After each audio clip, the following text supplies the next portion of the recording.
जुबैरी साहब, इस्लामाबाद हाईकोर्ट में जिस तेजी के साथ मामलात चले, 3 जजेस के ट्रांसफर हो गए, फिर लाहौर हाईकोर्ट में 15वें नंबर के जज को सीनियर जज बना दिया गया है। जजेस की इंतजामी कमेटी में भी बड़ी तब्दीलियां की गई। चंद दिन में इतनी बड़ी तब्दीलियां करने की आपके ख्याल में क्यों जरूरत पेश आई? हाँ, बिस्मिल्लाहिर्रहमानिर्रहीम। बहुत शुक्रिया आपका।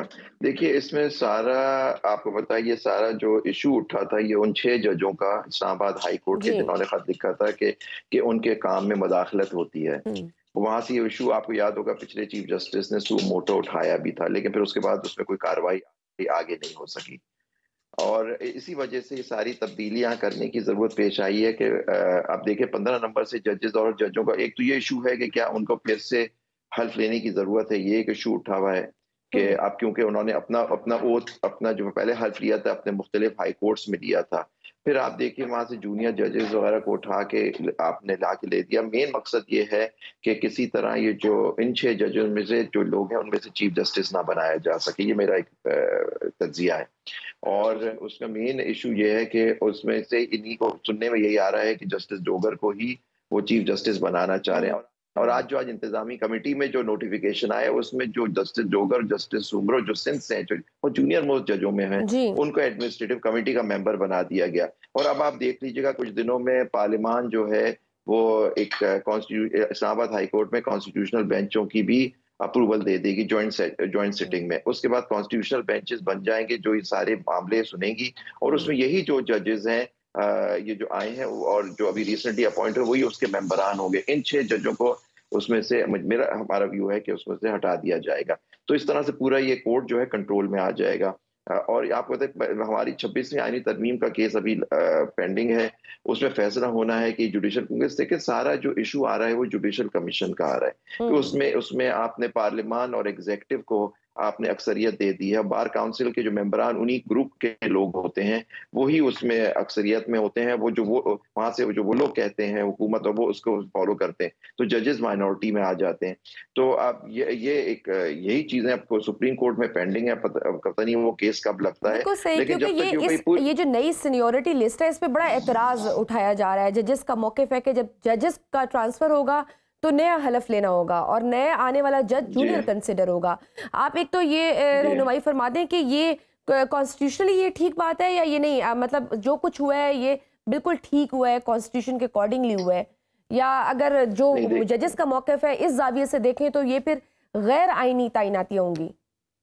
बिल्कुल गैर आईनी है। देखिए, आर्टिकल 200 होता है जिसके अंदर ट्रांसफर हो सकता है एक जज दूसरे कोर्ट से। उसमें दोनों चीफ जस्टिस उस जज की कंसेंट की जरूरत होती है, उसको हामी भरनी होती है। उसके बाद सदर मुमलिकत उसमें नोटिफिकेशन इशू करते हैं। तो उसमें तो कोई बात नहीं है कि आपका ट्रांसफर हो सकता है अगर सब उसमें मुत्तफिक हो। इवन जो ट्रांसफर होने वाला जज उस बात से मुत्तफिक हो, उसकी मर्जी के बगैर वो ट्रांसफर नहीं हो सकता।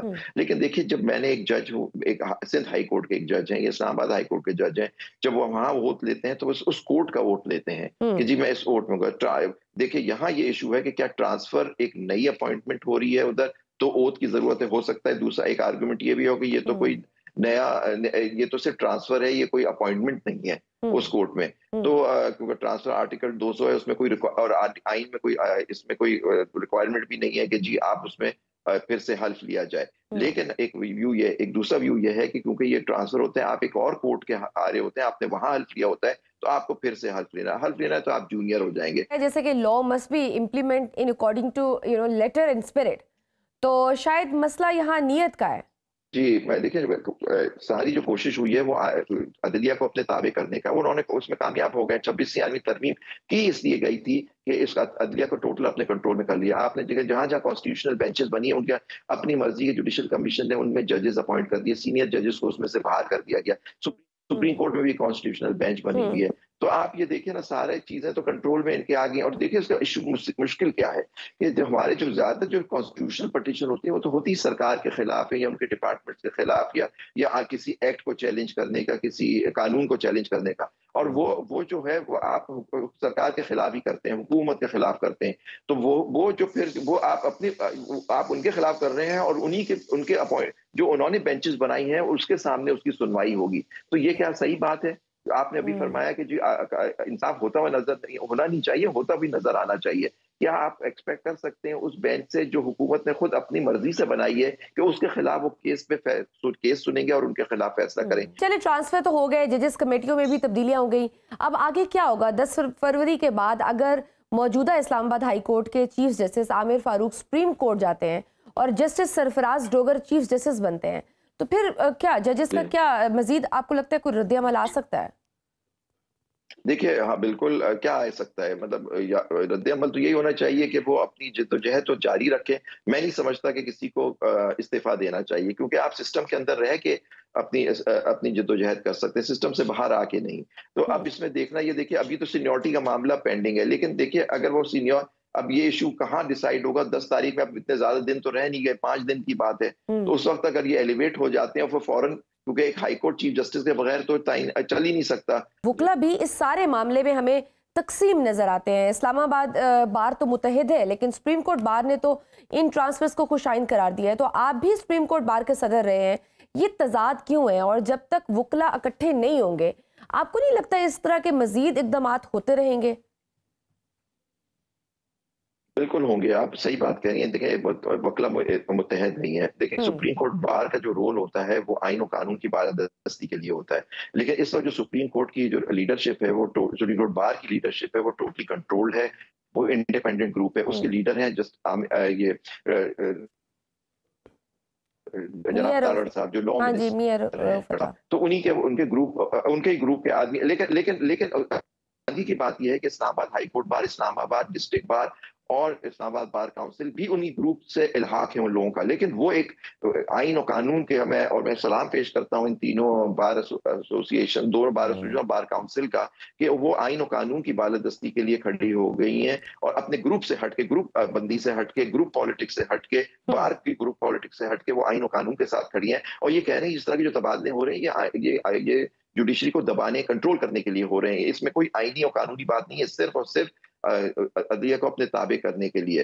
तो जाहिर बात, सुप्रीम कोर्ट बार आप देखें, जो इकदाम होता है, फौरन से पेशतर उनके तरफ से एक लिखा हुआ स्टेटमेंट आता है और प्रेसिडेंट साहब इशू करते हैं। अपनी कमेटी को तो पूछते भी नहीं है ना। देखिए, हम जब मैं सदर था या और सदर थे, जब वो कोई प्रेस स्टेटमेंट इशू करता है, तो सदर जो होता है अपनी कमेटी को साथ लेके करता है, कि प्रेसिडेंट एंड द कमेटी, और साइन जो होता है वो सेक्रेटरी साइन करता है।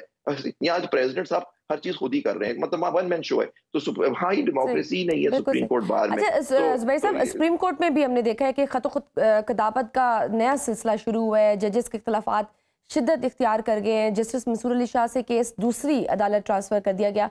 वहां से मजीद कोई सख्त रद्द अमल आने का इम्कान है?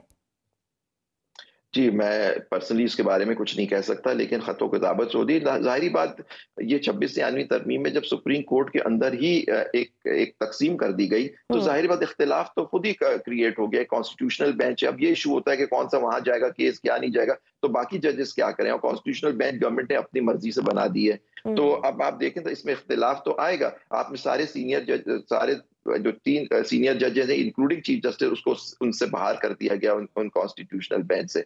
लेकिन हमारे चीफ जस्टिस साहब जो हैं, 26वीं आईनी तरमीम के समरात नजर आ रहे हैं ना। अभी जिस तरह से तरमीम के मजीद समरात अभी जजेस के ट्रांसफर की शक्ल में भी हम देख रहे हैं, तो ये मामलात आपको कहीं रुकते हुए नजर आ रहे हैं, या ये फैसले वापस होते हुए नजर आ रहे हैं, या फिर इसी तरह ये निजाम की आदत हमें बना लेनी चाहिए? देखिए, लोग तो ये कहते हैं कि जी अब तो ये सिस्टम आ गया, अब यही चलेगा। देखिए, आप सिर्फ ट्रांसफर पे ना जाइए। इवन जिस तरह से जुडिशियल अपॉइंटमेंट्स हो रहे हैं, उस पे भी बहुत लोगों को तहफ़्फ़ुज़ात हैं कि अब पॉलिटिकल पार्टी से मुंसलिक ज्यादातर लोग जो अब अपॉइंट हो रहे हैं, उनका किसी न किसी पॉलिटिकल पार्टी या जो बार पॉलिटिक्स में एक डोमिनेंट ग्रुप है, जो इस वक्त उनके जो सपोर्टेड लोग हैं, वही अपॉइंट हो रहे हैं। अच्छे वकीला को उनमें से जो चीफ जस्टिस रिकमेंड कर रहा है, उस रिकमेंडेशंस को बिल्कुल बालाए ताक रखा जा रहा है, कि उनमें से लोग नहीं अपॉइंट हो रहे। तो आप आहिस्ता आहिस्ता जब ये इस तरह के लोग आ जाएंगे, तो आप सोचिए जुडिशरी में फिर क्या होगा। लास्ट क्वेश्चन जुबैर साहब, इमरान खान ने अलकादर ट्रस्ट केस में अपीलें फाइल की हैं, तोशाखाना 2 और इद्दत केस भी फिर से खुल चुका है। आपको इस्लामाबाद हाई कोर्ट से इमरान खान के लिए कोई रिलीफ मिलता दिखाई दे रहा है? जी, अब तो नहीं लग रहा, क्योंकि जिस तरह से जो तैनातियां जो हो रही हैं इस्लामाबाद हाई कोर्ट में, तबादले जिस तरह से किए हैं और कॉन्स्टिट्यूशनल बेंचेस अगर बन रही हैं, तो मैं नहीं समझता कि इमरान खान साहब को अब क्योंकि अगर इन जजों के सामने जो आते हैं, तो फिर बड़ा मुश्किल हो जाएगा उनको रिलीफ मिलना। बहुत शुक्रिया आबिद जुबैरी साहब, माहिर कानून हमारे साथ मौजूद थे।